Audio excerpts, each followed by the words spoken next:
नमस्कार दोस्तों, आज हम जा रहे हैं गुजरात जूनागढ़ की यात्रा पर। जूनागढ़ शहर एक भव्य ऐतिहासिक शहर है। बहुत ही शांत और सुंदर, प्राकृतिक सौंदर्य से भरपूर। जूनागढ़ रेलवे स्टेशन के ठीक बाहर हमको सबसे पहले देखने को मिला ये सरदार दरवाज़ा। इस सरदार दरवाजे के ठीक पीछे बना हुआ महावत मकबरा। महावत मकबरा हम पहुँचे जब उस समय रात्रि हो चुकी थी, और रात्रि में महावत मकबरे का दृश्य कुछ इस प्रकार था। महावत मकबरा एक बहुत ही सुंदर इमारत है। इसको ज़रूर आप देखें अवश्य जब घूमने जाएं, और आप यहाँ पैदल ही घूम सकते हैं, किसी गाड़ी घोड़े की आपको आवश्यकता नहीं पड़ेगी। और ये बिल्डिंग आप जो देख रहे हैं महावत मकबरे की सुंदर अद्भुत इमारत। और इसके पश्चात हम चलेंगे तलहटी की ओर। आप यदि जूनागढ़ आ रहे हैं तो जूनागढ़ में मेरा आपको सुझाव है कि आप गिरनार पर्वत की तलहटी में ही रुकें, जिसको तलहटी नाम से भी जाना जाता है। तलहटी या तलहटी आप बोलेंगे तो रेलवे स्टेशन बस स्टैंड से आपको ऑटो रिक्शा वाला ले जाएंगे। तलहटी की दूरी railway station bus station 6-7 kilometre की है, जो 200 से 250 रुपये ऑटो रिक्शा वाले लेते हैं। आप और भाव-ताव करके समय के अनुसार 50-100 रुपये ऊपर नीचे करके तलहटी पहुँच सकते हैं।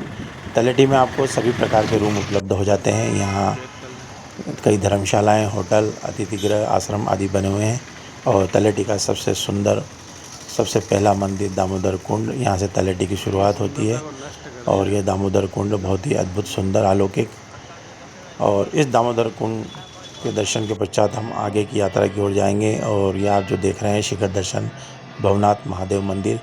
मैं आपको बता दूं कि महाशिवरात्रि पर्व पर यहाँ भव्य मेला लगता है, और कई नागा साधु यहाँ पर एकत्रित होते हैं स्नान के लिए। महाशिवरात्रि पर्व पर यहाँ भृंगी कुंड में स्नान होता है। यहाँ पर स्नान के लिए एक मिनी कुंभ सा नज़ारा नज़र आता है। हम जब यहाँ आए, शिवरात्रि गुजरे हुए 2 से 3 दिन हो चुके थे, तो यहाँ भीड़ कम हो चुकी थी। ये आप जो देख रहे हैं जूना अखाड़े की भव्य इमारत, और जूना अखाड़ा के आराध्य देव दत्तात्रेय भगवान, जिनकी चरण पादुका इस गिरनार पर्वत के ऊपर, गिरनार पर्वत पर उनका एक मंदिर बना हुआ है। और इसी जूना अखाड़ा में एक भव्य अन्न क्षेत्र भी चलता है, जो साधु संत और आमजनों के लिए निःशुल्क है। यहाँ सुबह शाम आप निःशुल्क भोजन कर सकते हैं अन्न क्षेत्र में। और ये भवनाथ महादेव का मंदिर, जहाँ महाशिवरात्रि का मेला लगता है। भवनाथ मंदिर में संध्या काल और प्रातः काल की आरती का आप आनंद अवश्य लें, और यहाँ थोड़ी देर बैठें। बहुत ही शांत और अलौकिक स्थान है ये। और ये जो आप कुंड देख रहे हैं, ये भृंगी कुंड, यहीं पर साधु संत आदि महाशिवरात्रि पर स्नान करते हैं।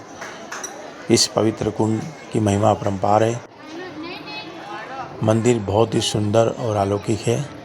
और इसी मंदिर के आगे एक और अन्न क्षेत्र संचालित होता है भारती महाराज द्वारा। वहाँ पर भी सुबह आपको चाय, नाश्ता, और उसके पश्चात दोपहर का भोजन, सायंकाल का भोजन निःशुल्क प्राप्त कर सकते हैं। आप उसका आनंद ले सकते हैं प्रसादी का। वो साधु संत और आमजनों के लिए निःशुल्क है। रहने की व्यवस्था की बात करें तो तलहटी में सभी प्रकार के रूम उपलब्ध हो जाते हैं। एसी, नॉन एसी, आप जैसे चाहें वैसे रूम यहाँ मिल जाएंगे आपको। आपके बजट के अनुसार आप तलहटी में रूम लेकर रह सकते हैं। घूमने की स्थानों की बात करें तो जूनागढ़ में गिरनार पर्वत, तलहटी के आसपास ही सभी स्थान हैं घूमने के। कुछ 2-4 स्थान हैं जो तलहटी से दूर हैं, जिसके लिए आपको आने जाने के लिए किसी साधन का उपयोग करना पड़ेगा। ऑटो रिक्शा आदि आप ले सकते हैं। यहाँ पर 200 से 300 रुपये में ऑटो रिक्शा वाला आपको अपर कोट का किला, जूलॉजिकल गार्डन आदि जो दूसरे स्थान है वो घुमा देंगे। और गिरनार पर्वत पर ही माता अम्बे माता और दत्तात्रेय भगवान के चरण पादुका वाला स्थान, और साथ ही जैन तीर्थ, ये तीनों स्थान गिरनार पर्वत पर ही हैं। ये आप जो देख रहे हैं अन्न क्षेत्र भारती महाराज द्वारा संचालित, ये है सामने गिरनार पर्वत। गिरनार पर्वत के 2 रास्ते हैं जाने के लिए, एक है पैदल मार्ग और दूसरा रोपवे। आप जिस मार्ग से जाना चाहें जा सकते हैं। यदि आप स्वस्थ हैं और चढ़ने में सक्षम हैं तो आप पैदल मार्ग से जाएं, अन्यथा आप रोपवे के सहारे जा सकते हैं। रोपवे में यहाँ आने जाने का और एक तरफ दोनों का टिकट उपलब्ध है। यह है पैदल मार्ग जाने का। यहाँ पॉलीथीन वगैरह अलाउ नहीं है। पॉलीथीन, प्लास्टिक की बॉटल आदि लेके न जाएं। गिरनार पर्वत पर चढ़ने के लिए 9,999 सीढ़ियाँ हैं, 10,000 करीब। और रोपवे से आप जाएंगे तो रोपवे में आपको प्रति व्यक्ति आने जाने का 700 रुपये किराया लगेगा। इस रोपवे में आप 700 रुपये का टिकट लेके आने जाने का कर सकते हैं। आप चाहे तो एक तरफ का टिकट भी ले सकते हैं जो आपको 350-400 रुपये में उपलब्ध हो जाएगा। आप रोपवे से जाएं और रोपवे से आएँ, जैसा आपको सुगम लगे उस प्रकार से आप कर सकते हैं। खाने की बात करें तो अन्य क्षेत्र के अलावा यहाँ गुजराती व्यंजन आसानी से मिलते हैं और 150-200 रुपये में आपको अच्छा भरपेट खाना उपलब्ध हो जाता है। तो यहाँ रुकने और खाने का कोई ज़्यादा बजट आपको नहीं बैठेगा। सिर्फ आपका जो आने का ट्रेन का किराया, आप जिस स्थान से आएंगे वहाँ तक का किराया आपको जो भी लगेगा वो देना होगा। आपसे निवेदन है, वीडियो पे यदि आप नए हैं तो चैनल को सब्सक्राइब अवश्य करें, लाइक करें, शेयर करें ताकि और लोगों को भी जानकारी मिल सके। वीडियो अच्छा लगे तो लाइक अवश्य करें। आगे और जानकारी इस प्रकार की हम आपको देते रहेंगे। यदि आप जूनागढ़ घूमने आ रहे हैं तो 2 दिन का टूर प्लान करके आएँ। एक नाइट, एक रात्रि विश्राम आप तलहटी में करें, क्योंकि आपको 2 दिन जूनागढ़ घूमने के लिए कम से कम चाहिए।